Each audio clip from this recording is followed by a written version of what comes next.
in a moment, we'll introduce in a more formal way our guest for the day. We've already had some good pep talks from people participating in her programs in Arkansas. But John Cobb, I'd like to have you just give us an official welcome for Sophia and for the interfaith nature of the day. Jay McDaniel will give a more formal introduction of her, but we want to hear your welcome. Okay. Well, I certainly am delighted to have all of these guests from Arkansas. It certainly speaks well of the reputation of our guest speaker in her home territory. I might say that from a very early point, the work in process thought has been interfaith, multi-faith, I like to say, actually. And we think that process thinking can be helpful to people in all the different traditions, but not by making them all alike. We really relish the fact that different communities have different contributions to make. So that we listen not just to say, oh, we agree, we agree. Of course, we often agree a great deal, and especially with our Muslim friends. We have so much in common. But we also love to hear new things, what we haven't learned from our tradition that you can teach us. So thank you for coming. Jay McDaniel, you're going to help us through this conversation today. Help us get introduced to Sophia Said. Well, it's a pleasure to be able to introduce Sophia Said to you. And I think that we have a good many people from Arkansas here. And I won't say everybody in Arkansas knows Sophia Said, but a lot of people do. And I'd like to let you know what they know, why they know about her. They know about her because of the remarkable programs that she has developed in Arkansas, interfaith programs. She's actually employed by a local Episcopal church. And she, to our knowledge, is one of the first, probably the only Muslim to be employed by a Christian church. And she's employed to develop an interfaith center, and the programs are remarkable. They include interfaith summer camps, an interfaith children's choir, myriad interfaith youth programs, interfaith supper clubs for adults, interfaith fellowship dinners, and lots of interfaith programming, various sorts. So she's known as the person behind all that. Now, she's also known as the person who started one of the most creative mosques in this area. It's called Medina Mosque. And Sophia Said got it started. She's the executive director of it. It has many women active in it and on its board. Now, I myself teach courses for Medina Mosque. So you might say I'm employed by Medina Mosque. They have asked me to teach courses on the world's religions, on spirituality, the arts, and I've come to love them. And when I retired from teaching at Hendrix College, I asked Sophia, could I have an office at the mosque? I don't have one yet, but I'm still working on it because I sure feel at home there. She'll tell us a lot more about that. Now, Sophia is also known as a leader in social justice concerns in our area. And so whenever there is an assembly of any kind, a protest, you name it, they ask Sophia to speak, and she does. Now, she's won so many awards, it's pitiful. And I asked her to include a few of them on her bio. I hope that you've taken a look, but among the awards that she's won was won by the FBI. The FBI asked her to help them understand hate crimes, not only in Arkansas, but in the United States. And she did help them. And she won an award as FBI Citizen of the Year, something to that effect. She can tell you about that. She's also won many awards from, used to be the Arkansas Center for Christianity and Judaism. It was narrow in its focus, and now it has a different name, but they've given her lots of awards. She has great friends all around. One last thing to say about Sophia, I've co-taught with her. We taught a course at Hendrix College together called Interfaith Leadership in a Multi-Faith World. And one of the great joys of my life was to be able to co-teach with Sophia a whole course to college students. And we've done several courses since then. We're teaching one at the mosque right now, meets tomorrow. So Sophia, I'm so glad that you're here with us today. And I sometimes tease her. She's the best process theologian I know for knowing nothing about process theology. But her whole outlook is in the spirit of what we want to be about. I think in the process world, one of our practices is listening. It's listening. It's listening to others, not simply for what they believe, but for what their stories are, with a willingness to be transformed by what we hear. We not only gain new ideas, we gain new stories, new experiences that change us. So I invite us today to listen to Sophia, and I've asked her to talk about a few things, tell a little bit about her story. So Sophia, without further ado, thank you so much for joining us today. Thank you for having me, John, and Jay and Ron and all of you. I am so flattered after this generous introduction that you all did. And also after what Ron sent to you all, I was just speaking to him in the green room that you have sent so much stuff to people about my story. I really don't know what else to say. Everything is out there. So Jay said maybe not everybody read everything, so why don't you just share it? So I'm going to share some of the same stuff that he sent to you or my personal story. But I'm honored to be here. So thank you so much for having me. And all my friends whom I see, Becky and Dan and Steve, Sally, Tina, I see lots of folks from Arkansas. So thank you for being here. I'm going to take a few minutes, maybe 20, 25 minutes to just share my personal life with you all. And then me and Jay will go over some questions that that you all have. So I grew up in Pakistan for my school and college life. And I grew up watching men from my family, like my uncles, cousins, older brothers, all going to US for higher education. And I grew up in an upper middle class family, very comfortable life. But as I saw these men leaving for US for their higher education, getting degrees from America, and then coming back and settling and working here, it's very clear to me that the first love that I developed in my heart was for American universities. I really wanted to experience the academia or academic life in America because that's what I heard throughout growing up or going to and fro airports to pick my family and drop my family as they came and go. So I desired the same life and opportunities that my uncles and men had in my family.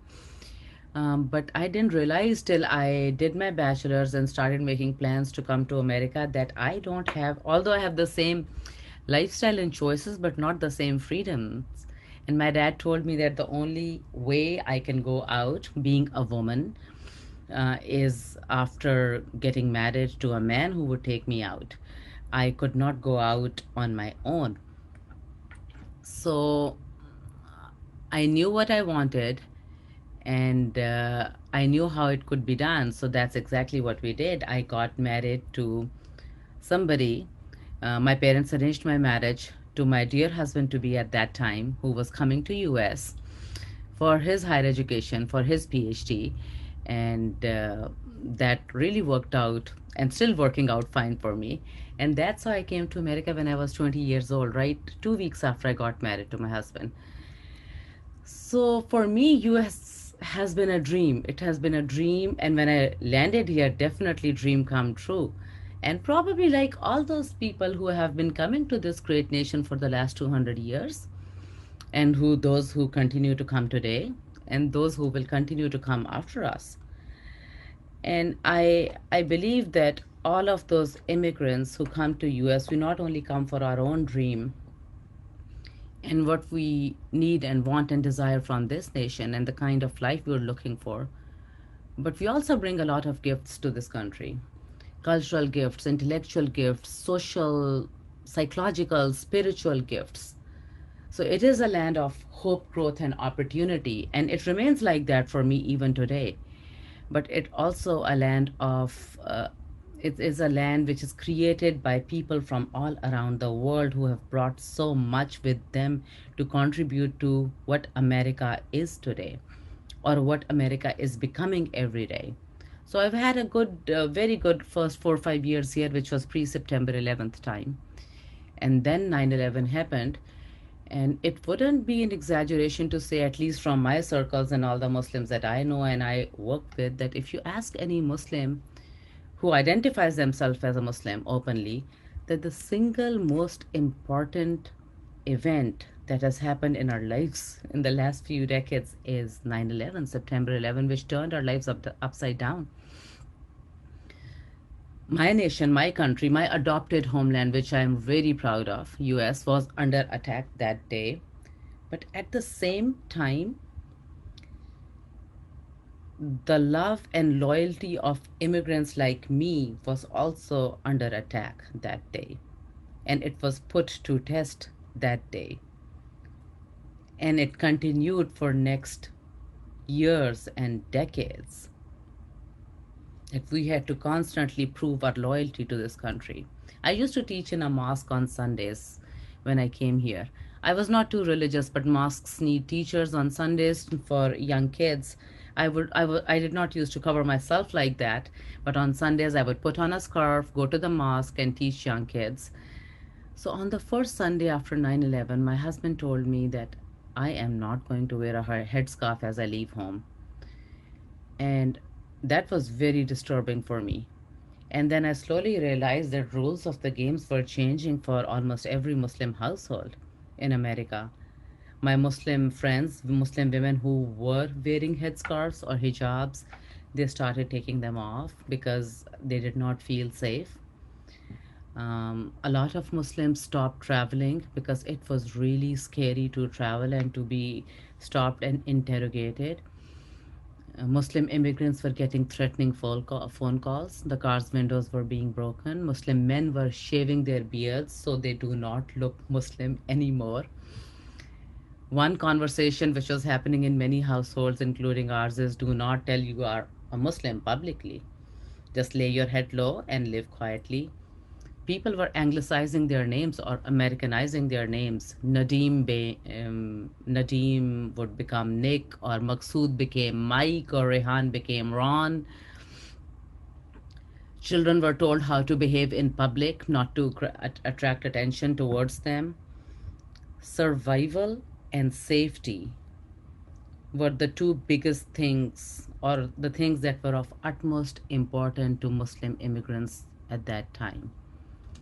So that was the life of a lot of immigrants, and that was my and my family's life too, as a Muslim in America, right after 9/11. And for the years to come, things didn't improve. Actually, they did get worse. But for me, I mean, I didn't come to this nation just to get better economical opportunities, because I had all of them. And actually, I lived a very good life in Pakistan, being from the upper middle class. I came to this nation because I really believed in this great American experiment, that this is a place where everybody's welcome, there's unlimited opportunity, it's a marketplace of ideas. And that was being questioned after 9/11. We all know about war on terror, and that became a defining narrative of this country. when Patriot Act got passed, which had a very American title, Patriot Act, it was necessarily just the permission to spy on Americans and primarily Muslim Americans. So fear became a very essential life of Muslim immigrants. I'm not saying mine necessarily, but my family and around me. I'm a person with rebellious nature since I grew up, so I did not want to give in to fear. And if you had read the piece that Ron sent you, I'm not afraid, that's exactly who I am. I wouldn't give in to fear. Even though my family wouldn't feel safe when I left home to be in public spaces, I wanted to claim my country in the same way when I came to America a few years ago. But that was not the same for other people around me. I remember we were going back to Pakistan to visit our family in 2002, and it was early 2002. And at that at that time, the war in Afghanistan was at peak, and it was leading to the extremist elements in Afghanistan who was on Pakistan border. There was an American journalist who got caught by those terrorists on Pak-Afghan border. His name was Daniel Pearl. It was a big case at that time. My husband was a PhD student at University of Utah. And when he told his colleagues and went to say bye to them before we left for Pakistan, his colleagues told him, "Tell your friends in Pakistan to release Daniel Pearl." And they were talking about those terrorists in Afghanistan. Now, my husband, what did he say in return? Nothing. He smiled and walked away. But that sentence stayed with him. Khayyam, tell your friends in Pakistan to release Daniel Pearl back. And that's the price that immigrants paid to being here in America. That was kind of an American dream tax that you pay to Uncle Sam, that you lay your head low, you do not react, you do not respond. We were told by people around us, and kids were told by parents, these things will happen. Let them happen, just swallow them, live quietly. And that was the narrative of the immigrant's life. So before 9/11, religion was a very small part of my life. But of course, as I heard all this and saw all this, and when I saw my faith on TV and news all the time, I found myself embarking on this journey to learn more about Islam and who I am. And as I explored more, and as I learned more, and learned so much of what I didn't know, one thing I learned was a lot of what I knew about my religion was either cultural or political. I did not know the true faith because there is a big gap between the normative teachings of Islam and the variety of the cultural practices that we saw happening or everybody sees happening around the world. So I read more and I started forming a very special relationship with God and with my faith.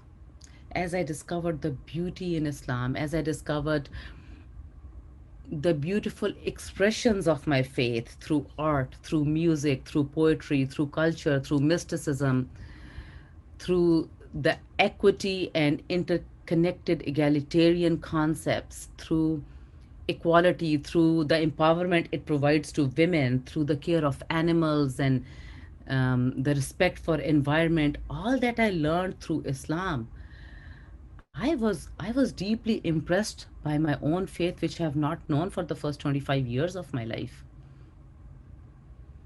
I had such restricted freedoms when I was in Pakistan as a woman. I could not travel on my own. I could not be on my own. I could not go for higher education on my own. But what I learned from Islam was that my faith gives me all the rights to choose my life partner. It gives me the right to vote. It gives me the right to make my own decisions, the right to an education, the right to work or not work, the right to travel, the right to make an income of my own, the right to own property and wealth. And as I discovered all of that, I got mesmerized with my faith. And I fell in love again So that was the second love of my life. The first was America before I came here, and it still is. And second is Islam. I fell in love with Islam. And I started on my spiritual journey. That's when I started wearing a headscarf. I really wanted to look like a Muslim and wear my religion on my sleeve and let everybody know I'm a proud Muslim. And I'm not scared of being a Muslim. And I'm not scared of being an American or an American Muslim. And these two identities do not conflict with each other. So, anyways, I learned that all that's happening around the world, this extremism, or the Muslim extremism, so called, all of that extremism does not represent Islam. Now, this is what I'm learning, but at the same time, my kids are in school and they are experiencing and internalizing various different forms of prejudice. And you might have read a couple of stories in what Ron Hines sent you. I'm not going to repeat them, but I remember one day when we were driving back from Central High, the high school, and my son told me that in his social studies class, they were talking about extremism and terrorism. And he was in the back of the class, and the teacher turned to him and asked him for his opinion and better understanding of the terrorists. And then the whole class turned back to him to look at him, and as if my son had some special connection with them or something. He was in ninth grade, and all he could say was, I don't know, as he sank further and further lower into his own seat in the back of the classroom. And many more stories which my kids experienced. Now, I knew that is not Islam what's being represented on the media. But at the same time, I also know, because of my belief in America, that what Muslims were experiencing in America is also not American. The American ideals that brought me here to this nation, and the American ideals which were created by the founding fathers, who were trying to create a safe haven and refuge for all those people who were running from religious persecution, they are very different from what we see happening in our country right now. So if somebody is facing religious prejudice or hate crimes based on religion or religious persecution in America, it is against our basic true nature. And if we believe in the American dream or the American experiment as I do, then I feel this responsibility to protect these freedoms that I enjoyed for so many years pre 9/11. I have a responsibility to protect them for my next generations to come, for my children and their children, and for you all's children, and for my community. Because this is a country which I was not born in this country. This is a country of choice for me. I adopted it. So I can't let this happen to it. And I understand that all these ideals that I talk about, they're not fully realized yet. But I also believe that America is an ideal in making. It's not it's not a reality which exists in a static form. It is a story which is being written by all of us. Me, my children, you, and all those people who are coming and will continue to come to this nation, and that's what makes it so beautiful. And we are not going to stop writing. So I had to help others around me and in my community understand about Islam and Muslims better, because I felt that was my responsibility. And that led me to start creating interfaith projects. And my first interfaith project was an interfaith youth corps that Tina briefly talked about. It's a program for high schoolers, high school students who join the youth corps when they start high school in ninth grade and they graduate in 12th grade, and they meet regularly every month to do community service projects. But the primary goal of the program is that we give them the communication tools and the ability to do dialogue that they need in order to help others understand them better. If you can't communicate, you cannot understand. And I really believe that our youth and our leaders lack those communication tools to that are needed to handle or deal with a very diverse nation. So that was my first interfaith project, and then after that we created many, and one of them is that summer camp that Tina also talked about. We have Dan Reimer here, who's one of our teachers in the summer camp.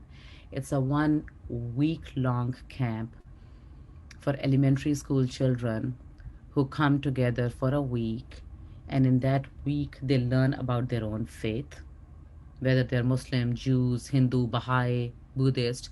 They learn what their faith teaches them about love and respect and tolerance and compassion.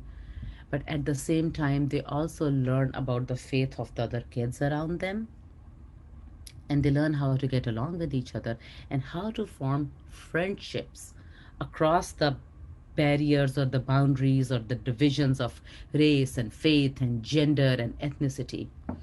And they do form friendships. We just at this last Sunday, 3 days ago, we had a picnic for my camp kids. The camp is called Friendship Camp because that's the essence of the camp.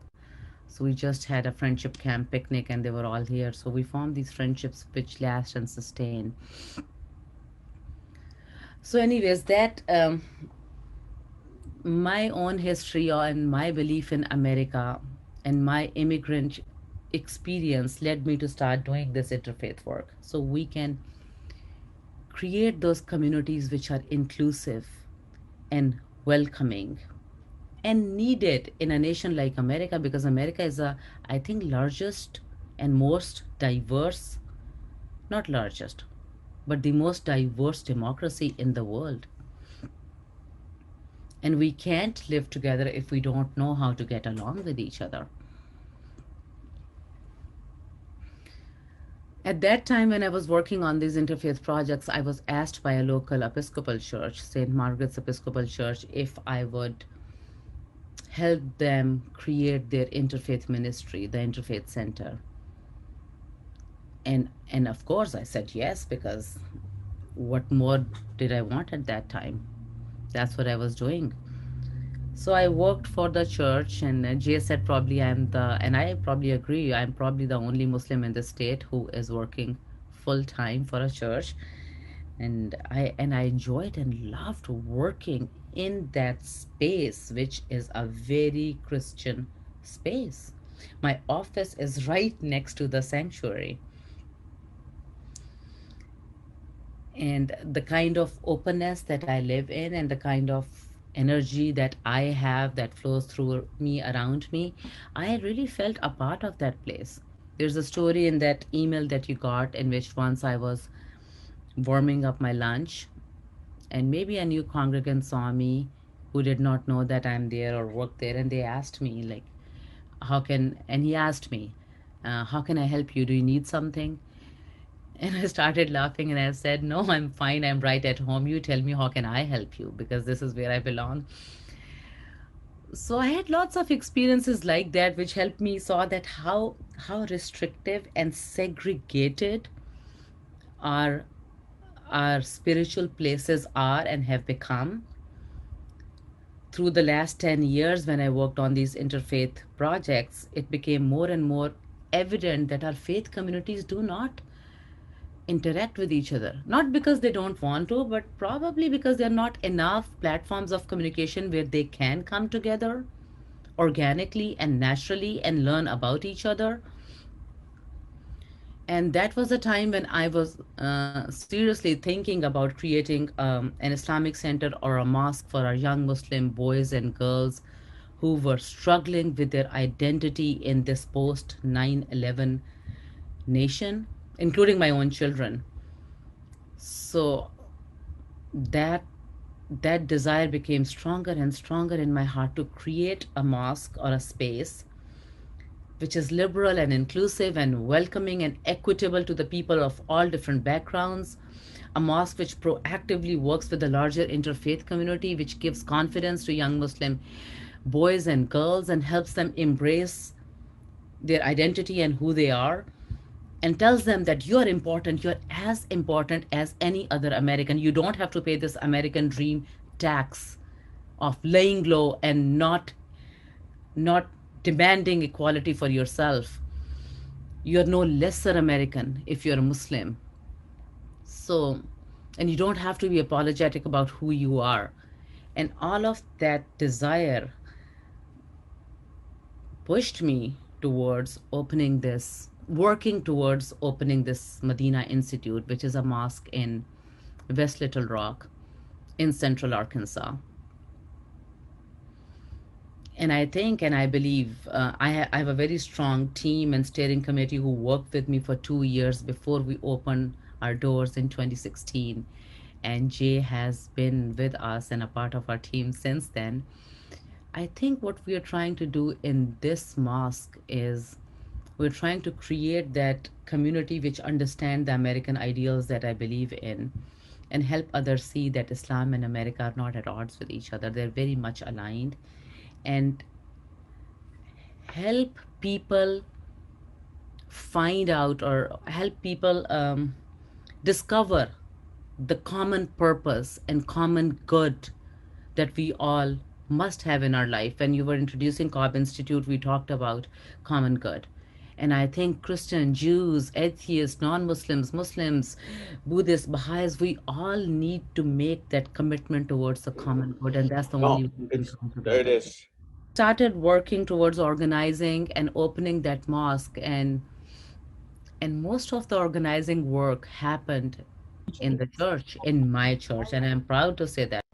So the organizing of the mosque happened in the space of the church. Me and my steering committee would meet every single Sunday for over a year in the adult education classroom of my church where I worked in. And that's really important memory for me, that this group of Muslims are in the church every Sunday to create a mosque, and the church is so helpful and the interfaith community is so helpful to help them take their vision and the ideal and become it a reality. And it did become reality. We have been open for 4 years now. It's a thriving community, and Jay talked about it in his opening remarks. Um, it's a community where young Muslim girls and boys, men and women loved being and hanging around because it helps them understand that you can be in a religious space and at the same time and be who you are in the same way that you are outside of your religious space. We still, of course, face many challenges. Safety remains a very big concern for Muslim community, but these are the challenges we'll deal with like any other challenge. My kids have grown up. They were not a part of this mosque because by the time the mosque opened, they had already moved away to the university lives. I still work as an interfaith executive director in the mornings and the leader of my mosque in the evening. And I still believe and very strongly believe that we live in the most diverse democracy in the world. And we live in a highly interconnected world. And the only way we can make it and we can survive and thrive is if we can get past these dichotomies of us versus them and learn how to get along with people who are very different from us, who speak differently, look differently, dress differently, believe differently, whose cultures and ethnicities are different. We must learn how to get along by learning those cross cultural communication skills, by learning interfaith cooperation skills. There is nothing more important than that. And it's our responsibility, it's my responsibility to learn and then teach them to our next generations. Because I don't get discouraged by all the fear that I see around me or the challenges, because this has happened over and over again in America in the last 200 years. We have seen that happen to Catholics and Irish and Japanese and Jews. Forces of prejudice will raise their head again, and then forces of pluralism will come and defeat them. But how? There has to be a movement behind them, and I think this is the time for an interfaith movement to build to take our faiths, which are very important for us, at least for me and my community, and use them as a bridge of cooperation rather than a barrier of division.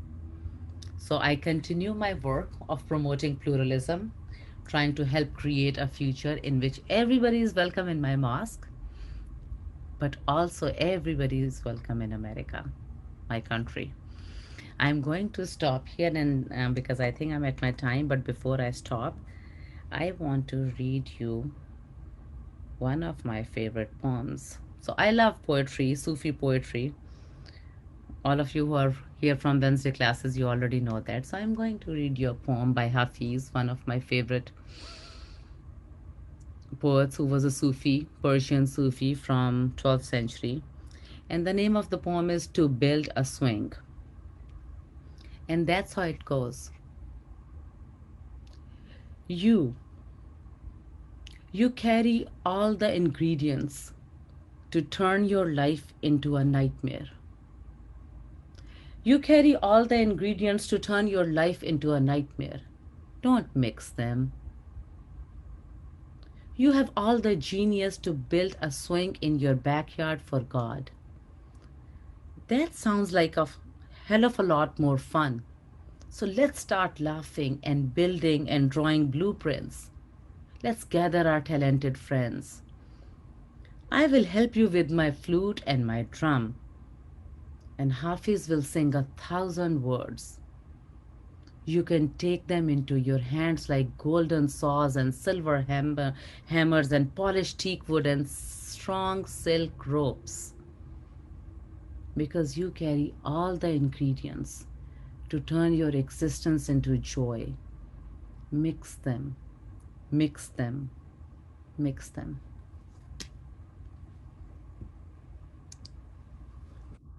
Jay, I want to stop here and Sophia, give it back to you. thank you so much. And